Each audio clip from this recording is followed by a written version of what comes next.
ಅಲ್ಲೇ ಹುಡುಕ್ತೀನಿ, ಚನ್ನಪಟ್ಟಣದಲ್ಲೇ ರಾಜಕೀಯ ಮುಂದುವರಿಸ್ತೀನಿ, ಕಾರ್ಯಕರ್ತರಿಗೆ ನಿಖಿಲ್ ಭರವಸೆ.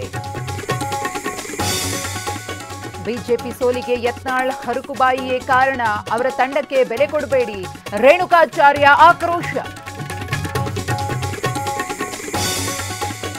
ಸಾರಿಗೆ ನೌಕರರಿಗೆ ವೇತನ ಇನ್ನೂ ಏರಿಸಿಲ್ಲ, ಸಿಎಂ ಉಡಾಫೆ ಮಾಡಿದ್ರೆ ಬಸ್ ನಿಲ್ಲುತ್ತೆ, ಡಿಸೆಂಬರ್ 24ಕ್ಕೆ ಸ್ತಬ್ಧವಾಗುತ್ತಾ ಸರ್ಕಾರಿ ಬಸ್ ಸಂಚಾರ.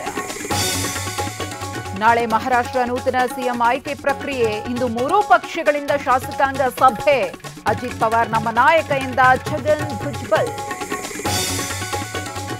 ಐಪಿಎಲ್ ಮೆಗಾ ಹರಾಜಿನಲ್ಲಿ ಡೆಲ್ಲಿ ಪಾಲಾದ ಕೆಎಲ್ ರಾಹುಲ್, 27 ಕೋಟಿಗೆ ಲಕ್ನೋ ಸೇರಿದ ರಿಷಬ್ ಪಂತ್, 26 ಕೋಟಿಗೆ ಅಯ್ಯರ್ ಖರೀದಿಸಿದ ಪಂಜಾಬ್.